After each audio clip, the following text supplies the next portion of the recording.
Hi guys, இன்றைக்கி வந்து பார்த்தோம்னா பபிள்ஸை எப்படி வீட்லேயே ஷாம்பு சக்கரை தண்ணி இதை வச்சு எப்படி பண்ணுறதுன்னு தான் பார்க்க போகிறோம்.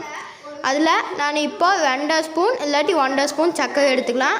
நான் 1 ஸ்பூனே எடுத்துக்கிறேன். அப்போ அதை எடுத்ததுக்கப்புறம் ஷாம்பு பாட்டில் உங்கள்கிட்ட கிளினிக் ப்ளஸ் இருந்துச்சுன்னா அது நீங்கள் 1 எடுத்துக்கலாம். நான் இப்போ என்கிட்ட கிளினிக் ப்ளஸ் இல்லை, அதனால் 2 எடுத்துக்கிறேன். 2 எடுத்துகிட்டு இப்போ ஊற்றிட்டு இருக்கேன். ஊற்றி முடித்ததுக்கப்புறம் என்ன பண்ணணுன்னு இப்போவே சொல்லிடுறேன்.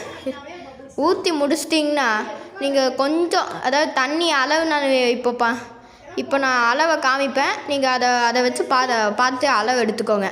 பிளேட்டு சர்க்கரையும் அந்த ஷாம்புவையும் மூழ்க அடிச்சிடணும். அந்த தண்ணி ஃபுல்லாக நான் கையிலே எடுத்துக்கிறது, ஏன்னா அளவு மாறக்கூடாதுன்னு தான் கையிலே எடுத்துக்கிறேன்.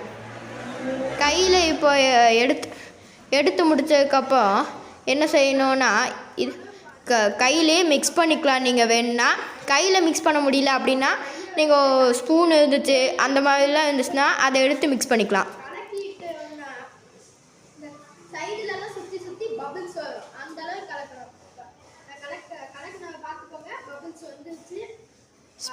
நல்லா நிறைய மிக்ஸ் பண்ணணும். மிக்ஸ் பண்ணும்போது சைடில் அப்படியே பபிள்ஸ்லாம் வந்துச்சுன்னா நீங்கள் முக்கால்வாசி உங்கள் எக்ஸ்பெரிமெண்ட் ரெடி. நான் அப்போ பென்சிலில் 2 கட்டி நூலை வச்சு எடுத்துக்க. அப்போ உள்ளுக்குள்ளே வச்சு பபிள்ஸ் எடுக்கும்போது நீங்கள் 2 பென்சிலும் ஒட்டி தான் இருக்கிற மாதிரி உள்ளே வச்சு நல்லா த்ரெட்டு வரைக்கும் நனைஞ்சிக்கணும். அப்போ வச்சு ஊதுனோம்னா இதோ நம்ம எக்ஸ்பெரிமெண்ட் சக்ஸஸ். பார்த்தீங்களா பபிள்ஸ் வருது. தேங்க்யூ.